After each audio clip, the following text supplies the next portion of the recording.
we now cut this ribbon to the glory of God and the opening of this space. Amen.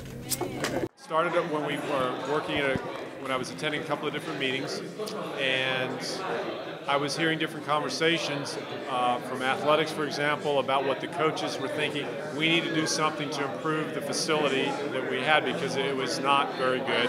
And the student body was basically saying the same thing.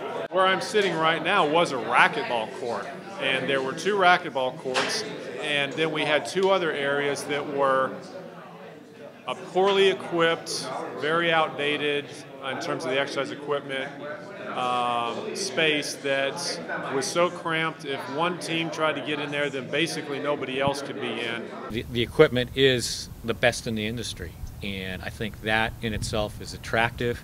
I know the fitness center now is going to be a significant part of the student-athlete visit, the tour, the recruit visit, this kind of thing. And our student-athletes are excited. They're in there right now and working out and getting better.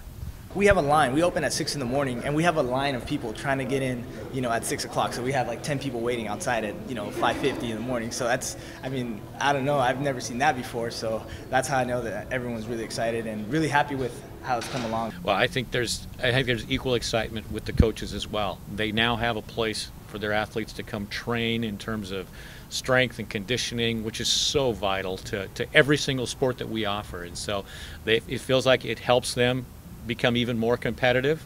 They do a great job teaching their sport and running their teams. And now they have the ability to be right there strength and conditioning wise with anybody they play. The teams were really eager to get in and we're like, hey, when is it going to open? We want to get our teams in and work out. So the first few days were pretty hectic, trying to get everything together, all the little pieces together, which we're still working on. But it's coming along really good. When kids come on campus and they are looking at Fresno Pacific as a possible place to come play, they are measuring us to other universities, and they are measuring us in some cases to what their high school facilities are, because there's some tremendous high school facilities just in this community alone. And having been to many of those, we are right there with universities, some of the best universities, and we're right there with the best high schools. So facility-wise, this is a step up for most student athletes who are going to be coming here and seeing if this is where they want to play.